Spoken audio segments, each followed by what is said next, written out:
photo, which was the best photograph that we had of Ramanujan. Paul Granlund, who was a sculptor in residence, agreed to do a bust, and it was awe-inspiring. We were very, very pleased with what it was. Copy was sent to Mrs. Ramanujan. We met her in 1987 at the centenary, and when we visited her home, she said, when the bust arrived, it was as if his spirit had returned, and she garlanded every day. And that felt so nice, because this was something that she could appreciate directly from the mathematical community.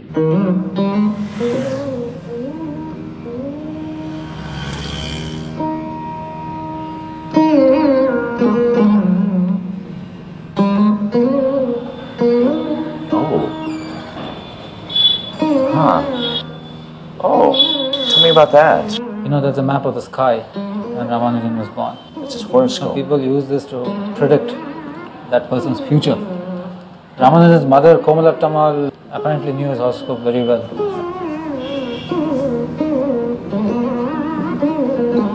I believe somewhere in Triplicane, in one of the houses that he lived there.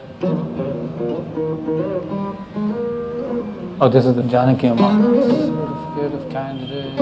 Oh, fellow of Trinity College. So I think he was elected shortly after he was elected FRS. Right. Quite a place, quite a collection. I know what this is. This must be 2 pages from one of the unpublished manuscripts of Ramanujan on the partition and the tau functions. For the modulus 11, here's the way to 10 Eisenstein series. This was his notation, Q times R. There's so much on this on these 2 pages. This is typical of the kind of calculations that Ramanujan did to arrive at congruences for coefficients of modular forms. Look at just algebra. Look at those equations. And so, presumably, if we're to turn the page, or a few pages later, he'll use this formula. That's a very nice page. I'm impressed with all these original letters. Wow, look at this. You know what this is? This is one of the first letters that Hardy wrote to Ramanujan. 1913. Dear Mr. Ramanujan, this is real. Wow, and so here he is talking about Ramanujan's discussion on the distribution of primes in his letter.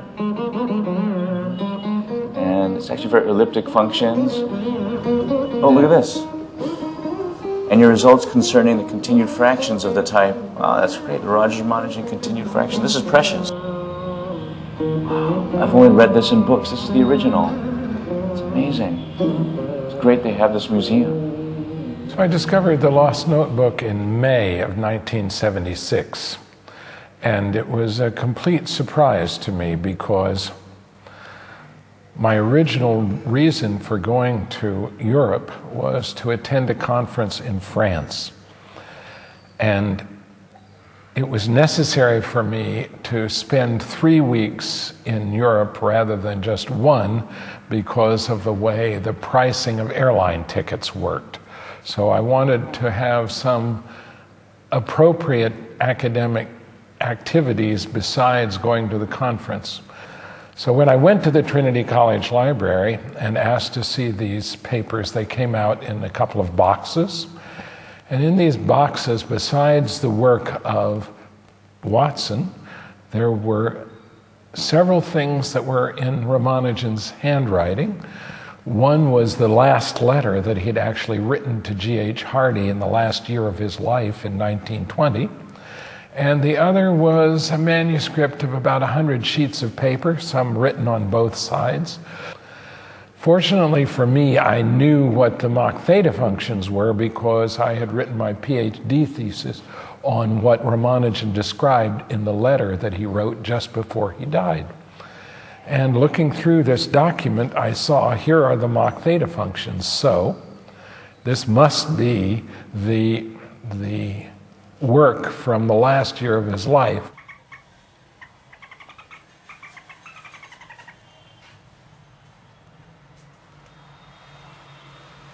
Wow, this is Ramanujan's bedroom. This is the famous window where he used to sit for hours. And the porch? right here, and you look out onto Sarangapani Street. Temples at the end of the block. This is a very famous place. He used to sit here and work, right here at this window. I'm speechless. I don't know what to say.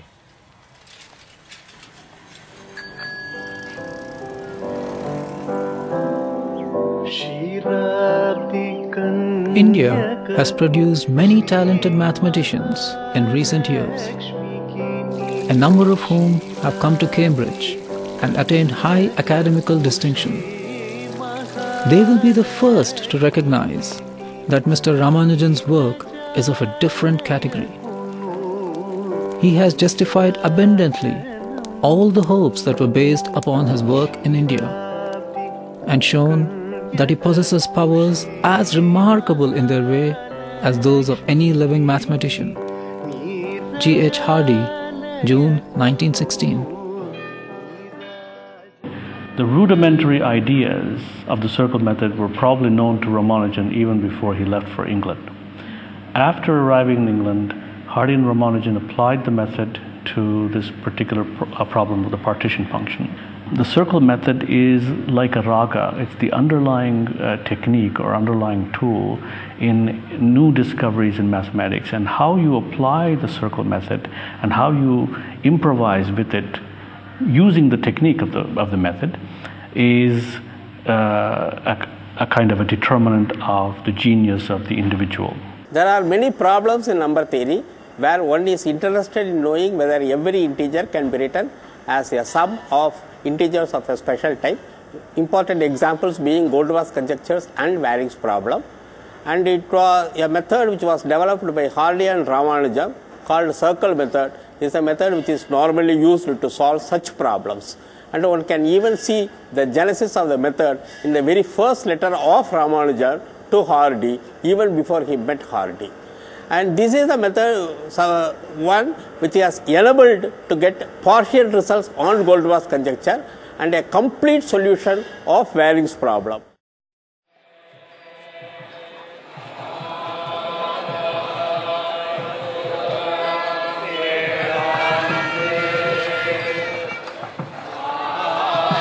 And today what you saw is the procession of Narasimha. There are occasions when Ramanujan used to say that when he was being asked, how did you get this result, how did you get the result and so on, he will just say, I got it in a dream. And any amount of his explanation is not going to help. So he would have just fooled them by saying that he got it in a dream with Lord Narasimha dictating the equation to him. And he would see that result in an equation and he wrote it down in his notebook. So, Ken, did you get it? You know, beauty is very important in mathematics. Oh, absolutely. Didn't Hardy say somewhere that beauty is the first test and that there's no permanent place in this world for ugly mathematics? Oh, absolutely. I love that quote. You know, theoretical math certainly goes back to the great Greeks, people like Pythagoras. Beauty was important to the Greeks. It was very important to them. And as you know, they invented solid geometry, plane geometry, and they built beautiful buildings. Now, is there something about Ramanujan's mathematics connecting up to the Greeks? Oh, and absolutely. Beauty? Actually, we can just talk about the golden number, the golden ratio. What could be more beautiful than the golden ratio? Let me show you. So the golden ratio is a simple looking number. It's 1 plus the square root of 5 divided by 2. And lots of famous architectural structures and lots of pieces of artwork that are considered to be beautiful have been related to the properties of this single number. Do you think this rectangle, this length by breadth, is the golden ratio? Maybe not. Maybe not. Maybe. But it's a beautiful board anyway. It's a beautiful board. So what's very beautiful mathematically in terms of a formula about the golden ratio is it can be expressed as a fraction, what we call a continued fraction. A continued fraction is a fraction that descends forever, if you can imagine that being the case. But this is very cumbersome. It's very cumbersome, but it's still quite beautiful. This is a fraction that involves nothing but the number ones, and if it went on forever, you would find that this becomes very, very close to, and as a limit, equals the number 1 plus root 5 over 2. Isn't there some other short form notation of this? You write 1 plus 1 and something like maybe stick in that 1 here. Yes. I prefer this because it's easier for me to personally view it as a fraction, but absolutely, that would be the notation that Ramanujan used. What's amazing is that Ramanujan is quite well known for his continued fraction. He was an absolute master. Yeah, some people say that maybe as much as 20% of his notebooks involve formulas involving continued fractions. So what I like about Ramanujan is that he would start with, and I think this is what he did, he would start with the golden ratio, which has this beautiful continued fraction, and try to understand a function, say in a variable q, where everywhere the number 1 is replaced by q.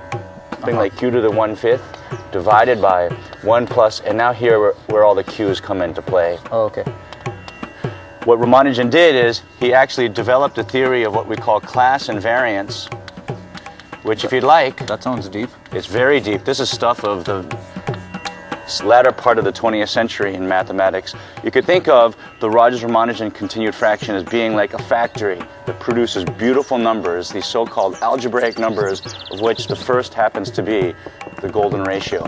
And what could be more beautiful than building a beautiful theory from stuff of the ancient Greeks? This is amazing, and all that is linked to Ramanujan and continued fractions, and it starts here. Ramanujan came up with a lot of astounding results in number theory. Do you think religion had some role to play in this? We often hear of stories, but I think probably religion in the commonplace understanding played no role. I think that Ramanujan had tremendous faith in himself, faith in his inability, in his abilities to make discoveries, and I think he just pushed his inquiry passion into as far as it could reach. And so in that sense, he trained himself. And when you train yourself systematically, and then you can rise above the training, rise above the formal system of education, then you enter into the realm of inspiration and new creativity. There was no limit to his uncovering vast secrets. Even on his deathbed, for example, he was discovering the new theory of Mach theta functions, which I think you may have heard of, and that is again he found somehow in his illness he found refuge in the world of mathematical thought. And I think from that sense, that is true religion. So here we are, underneath this beautiful temple. That's Narasimha, yeah. I find this rock, it's amazing, it's overwhelming, it's beautiful. It is. Namakkal. This is the Kal of Namakkal. You know what? Kal literally means stone. This is the abode of goddess Namagiri, the consort of Narasimha. He's an incarnation of Vishnu.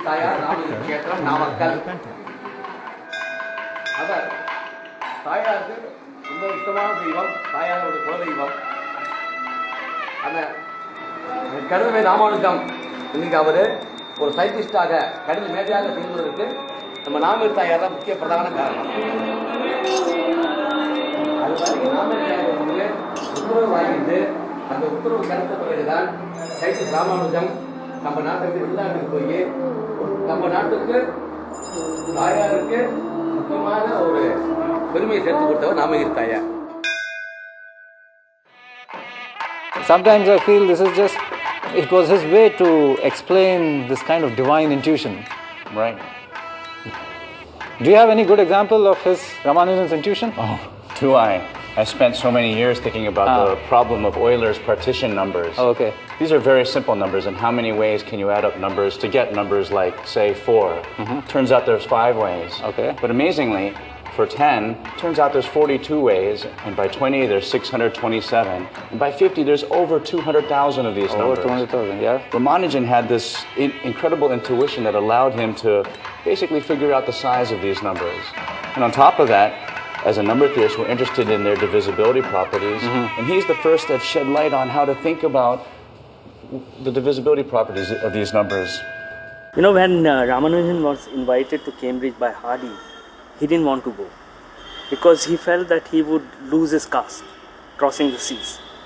And so he came to Namakkal here and stayed in this mandapa with Narayan Iyer for 3 nights. And it's in the second night, I think, he got a dream. And the goddess appeared in his dream and gave him an indication that he is blessed, that he can leave for. And he woke up Narayan Iyer immediately and told him, I think the Namakkal goddess has given me her permission. That's the sequence that we want you to do this, being here in this. Yeah, okay, come.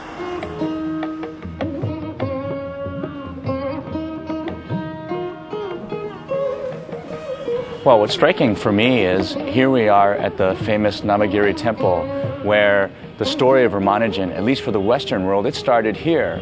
Without the dream sequence here, there would have been no Ramanujan for all of us. And that leads me to feel that I have to stress that Ramanujan is still very relevant today. It's a great legacy. Of course, it's a great story that we've told. The legacy is amazing. The legacy to theoretical math is unquestionable. But what's important is that Ramanujan is important to us in many invisible ways. He gave birth to, parts of number theory which are used in cryptography, the construction of, networks. A lot of graph theory depends on his ideas. And so Ramanujan graphs, and like I said, he is relevant today, not just to theoretical physics and math, but he's relevant to all of us, but in beautiful and invisible ways.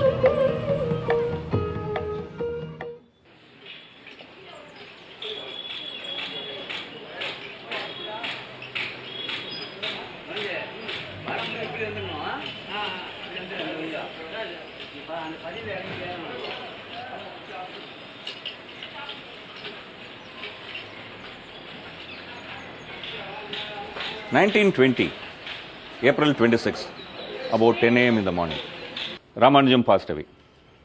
It was a very sad moment, and it was even sadder because there were hardly anybody for his cremation. And the Purohits who were supposed to come to perform the last rites had refused to come, and the family was in a great dilemma. The last rites has to be performed before the sundown, and there was no Purohits. Why? Because the Purohit said that he has crossed the seas and hence he is no longer a Brahmin and we won't perform his last rites. A few Purohits finally agreed to come after a lot of persuasion, and finally the cremation was held. It was same Ramanujan who 1 year ago in 1919, when he came back to India, the people had gathered to felicitate him. The people were willing to rub shoulders with him, but during his last rite there was hardly anybody.